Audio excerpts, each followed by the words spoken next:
आज 1200हून अधिक आनंदी कुटुंब शुभम ग्रुपबरोबर जोडले गेले आहेत, कारण त्यांना शुभम प्रोजेक्ट्समध्ये एक अतिशय उत्तम जीवनशैली अनुभवण्याचा आनंद मिळतो आहे। त्यामध्ये सुरक्षित कम्युनिटी लाईफस्टाईल, दर्जेदार सुविधा आणि प्रशस्त, आरामदायी आणि प्रकाशमान घरे यांचा समावेश होतो। या सर्व गोष्टींमुळे त्यांच्या सर्व गरजा पूर्ण होतात।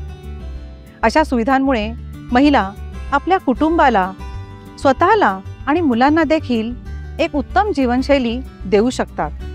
आज नारायणगावमध्ये शुभम तरंग, शुभम सृष्टी असे अनेक आलिशान गृहप्रकल्प आणि आळेफाट्यामध्ये शुभम तारांगण फेज 1 यांच्या अभूतपूर्व यशानंतर आज आम्ही घेऊन आलो आहोत शुभम तारांगण फेज 2, जो तितकाच मॉडर्न पण तरीही आपल्या संस्कृतीला जपणारा असा प्रशस्त आणि आरामदायी प्रकल्प आहे।